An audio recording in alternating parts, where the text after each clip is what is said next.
I'm Hernandez, and this is Book Chat with You. In nearly every episode, I focus on trying to make a conversation with us together about literature. I want to hear your opinion. Your opinions matter. Your opinions matter more than my own. And in today's episode, we're looking at John Updike's A&P. Now, where I'm from, I don't know if there had ever been an A&P. And now where I live now, we have Big U and Carrefour is no longer in town. We have a Sam's Club, we have Metro, and we have Olay, which, once you have a wife and two kids, you notice that Olay is actually quite expensive. And I don't have some of these experiences with, like what you see here. I don't know how many people might dress quite so, what's the right word for it, racy, to show so much, to just come into a shop the way they did.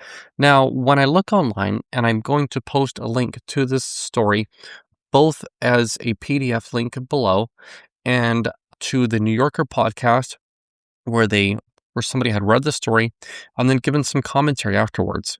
So you can also look there as well. But looking here, and I read this off my tablet, looking back on it again, I'm seeing just how much, he paid really particular attention to so many details of their appearance. And when I went to look for like a PDF of this, because I already had it, I think I have it in a book over there in the other room and on one of my anthologies, but a PDF would be nice so that way I can directly put a link down below. And then, you can read and give me your opinions of the story as well. And I guess some people, they felt that this was supposed to be like female empowerment. But in this story, a teenager, Sammy, he works at A&P. And while there one day, just a common Thursday afternoon, 3 teenagers come in, and they're all just like in their bathing outfits, like all like 2-piece bathing suits. And they kind of come in, they go to get like one snack and leave. And it's like, even the last video I used, or even now, it's like, it's kind of performative, right? And they're sort of getting some people's attention. And Sammy feels like even the last customer, like she's kind of a witch, that she would have been burned in Salem years ago and stuff. And he has this kind of cynicism running through it. And these 3 girls, they come in, they go to leave with one item. And then Sammy's boss finally kind of comes up to them and tells them, please come in here dressed decently. One of them replies, "We are decent." Well, if you are decent and whether you're dressed decently is not necessarily the same thing, right? So Sammy sees this. And so there's quite a bit of this that's like quite performative, right? That they come in to get like a single item and then leave in their bathing suits. And Sammy, in his head, he nicknames one of them Queenie. And because, she's a bit of a leader. But whenever he decides to quit, he makes it a bit performative and he makes sure that maybe they could have hurt him. Now he quits and his boss says, "Are you sure that this is what you would like to do?" And, his mind is already set. And so that's it. And that's the whole story. At least in the New Yorker podcast, they make the claim that John Updike would consider making the story a bit longer. But sometimes a story, just a single scene is enough. In the last story I looked at by Carol Shields, Scenes, it was just a random scenes of one's life. But sometimes even that one scene could be a story. And his boss tells him, this is going to affect your life a bit, And he kind of knows that, but then he makes his decision. So, I'd shown this story was one of many that I remember showing at an English corner in town. And then maybe you talk about, what does an American grocery store look like versus here and the layout and stuff. But one thing that sticks to my mind right now, and I don't know what might be on your mind. And, maybe you look at, Sammy being a teenager or how the 3 girls come in. Were they right or wrong to come in into bathing suits when the nearest beach was 5 miles away? And I'm going to read one of these pages a bit. Let's see. It just having come from between the 2 smoothest scoops of vanilla I had ever known were there, and pass a half and a penny into her narrow pink palm, and nestle the herrings into a bag, and twist its neck and hand it over, all the time thinking, the girls, who'd blame them, are in a hurry to get out. So I say I quit. to Langle quick enough for them to hear, hoping they'd stop and watch me. For their unsuspected hero, they keep right on going into the electric eye. The door flies open and they flicker across the lot to their car, Queenie and the plaid and big, tall Goonie. Not that as not that as raw material she was so bad, leaving me with Langle and a kink in his eyebrow. Did you say something, Sammy? I said I quit.